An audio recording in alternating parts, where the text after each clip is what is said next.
ओम नमो भगवते वासुदेवाय नमः। भक्तों, आज हम आपको एक ऐसे व्रत त्योहार के बारे में बताने वाले हैं जिसे अत्यंत शुभ और मंगलकारी माना जाता है। इस व्रत त्योहार का पालन करने से हम पर भगवान श्री हरि विष्णु की विशेष कृपा होती है।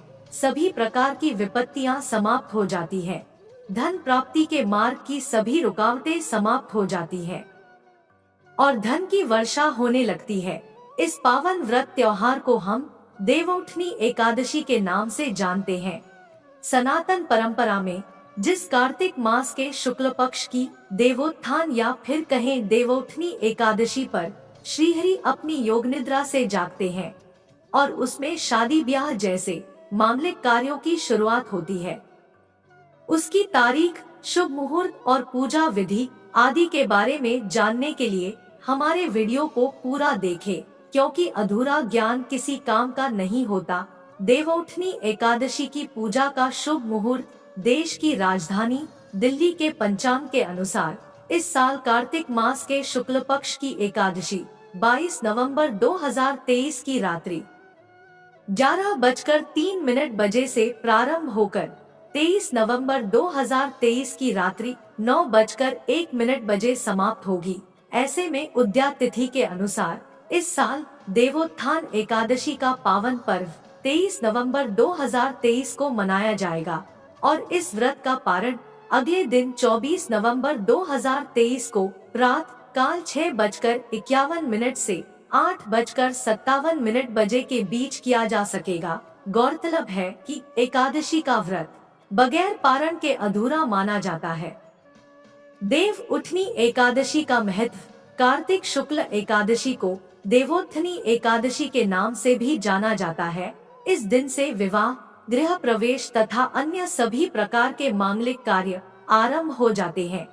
एक पौराणिक कथा में उल्लेख मिलता है कि भगवान श्री विष्णु ने भाद्रपद मास की शुक्ल एकादशी को महापराक्रमी शंखासुर नामक राक्षस को लंबे युद्ध के बाद समाप्त किया था और थकावट दूर करने के लिए क्षीर सागर में जाकर सो गए थे और 4 मास पश्चात फिर जब वे उठे तो वह दिन देवउठनी एकादशी कहलाया। इस दिन भगवान विष्णु का सपत्नीक आह्वान कर विधि विधान से पूजन करना चाहिए। इस दिन उपवास करने का विशेष महत्व है।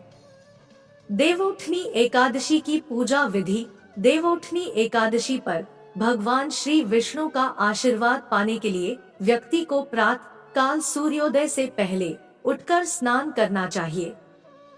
फिर उसके बाद उगते हुए सूर्य देवता को अर्घ्य देना चाहिए। इसके बाद भगवान श्री विष्णु के व्रत एवं पूजन का संकल्प करना चाहिए और अपने घर के ईशान कोण में उनकी विधि विधान से फल फूल, धूप दीप, चंदन भोग आदि अर्पित करके पूजा करनी चाहिए। देवउठनी एकादशी की पूजा में एकादशी की कथा का पाठ या श्रवण जरूर करना चाहिए और सबसे अंत में श्रीहरि और माता लक्ष्मी की आरती करना चाहिए तथा अधिक से अधिक लोगों को इस व्रत एवं पूजा का प्रसाद बांटना चाहिए। हिंदू मान्यता के अनुसार एकादशी का व्रत बगैर पारण के अधूरा माना गया है, इसलिए व्रत के अगले दिन शुभ समय में पारण जरूर करें। देवउठनी पूजा का अचूक उपाय। देवउठनी एकादशी वाले दिन व्यक्ति को भगवान श्री विष्णु के सामने घी का दिया जलाना चाहिए और उसके बाद पूरे घर, आंगन, छत और मुख्य द्वार पर दिया जरूर रखना चाहिए। हिंदू मान्यता है कि देवोत्थान एकादशी के दिन घर में देशी घी का दिया जलाने से घर में हमेशा सुख शांति और सौभाग्य बना रहता है। देवउठनी एकादशी व्रत कथा। पौराणिक कथा के अनुसार एक राज्य में सभी लोग एकादशी व्रत रखते थे। उस दिन नगर के किसी भी व्यक्ति या पशु पक्षी को अन्न का एक दाना भी नहीं दिया जाता था। एक समय ऐसा हुआ कि किसी दूसरी जगह का व्यक्ति राजा के दरबार में पहुंचा और नौकरी देने की प्रार्थना करने लगा। तब राजा ने कहा कि नौकरी तो ठीक है, लेकिन शर्त यह है कि माह में 2 दिन एकादशी व्रत के दिन अन्न नहीं मिलेगा। राजा ने नौकरी की यह शर्त बताई। उस व्यक्ति ने नौकरी के लिए राजा की शर्त मांग ली। अगले माह एकादशी व्रत था। उस दिन उसे अन्न नहीं मिला। उसे फलाहार की सामग्री दी गई। वह राज दरबार में पहुंचा और राजा से कहने लगा कि फलाहार से उसका पेट नहीं भरेगा, उसे अन्न चाहिए। यदि अन्न नहीं खाएगा तो उसके प्राण निकल जाएंगे। वह राजा के सामने गिड़गिड़ाने लगा। राजा ने उस व्यक्ति को नौकरी की शर्त याद दिलाई, फिर भी वह राजा से अन्न की मांग करता रहा। उसकी स्थिति को देखकर राजा ने उसे अन्न देने का आदेश दे दिया। उसे आटा, चावल और दाल मिल गया। वह नदी के तट पर पहुंचा और सबसे पहले स्नान किया, फिर भोजन तैयार करने लगा। जब खाना बन गया तो उसने भगवान से प्रार्थना की कि भोजन तैयार है, आप भोजन ग्रहण करें। उसकी प्रार्थना सुनकर भगवान विष्णु अपने चतुर्भुज स्वरूप में पीले वस्त्र धारण किए प्रकट हुए। उसने प्रभु के लिए भोजन परोसा। भगवान विष्णु अपने उस भक्त के साथ भोजन करने लगे। भोजन के बाद भगवान अपने लोक वापस और वह व्यक्ति अपने काम पर चला गया। जब अगली एकादशी आई तो उसने राजा से कहा कि उसे दोगुना अन्न दिया जाए।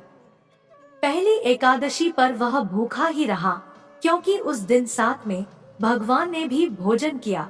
उतने अन्न में दोनों भोजन ठीक से नहीं कर पाते हैं। उसकी बात सुनकर राजा अचरज में पड़ गया।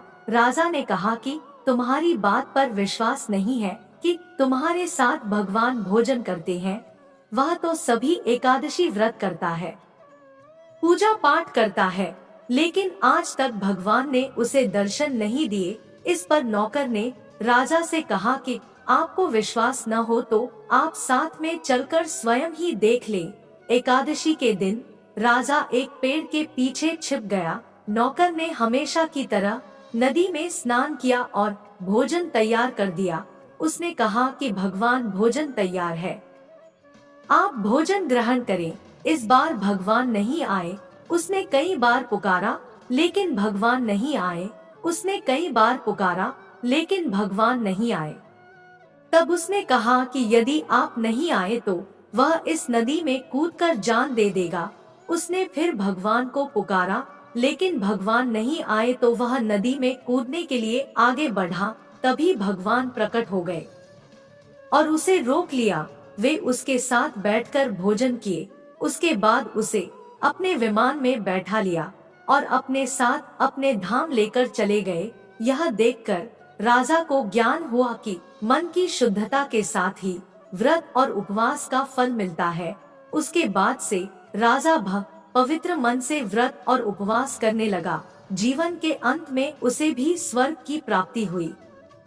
हे श्री हरि विष्णु, इस व्रत को रखने का कैसा फल आपने इस नौकर और राजा को दिया, वैसा ही हम सबको भी देना। हम पर और हमारे परिवार पर अपनी कृपा बनाए रखना। श्री हरि नारायण भगवान की जय, लक्ष्मी माता की जय, श्री हरि विष्णु भगवान की जय। मित्रों, आशा है कि आपको आज की यह व्रत कथा कहानी पसंद आई होगी। इसके लिए आप एक कमेंट, एक लाइक, एक सब्सक्राइब और एक शेयर अवश्य करें।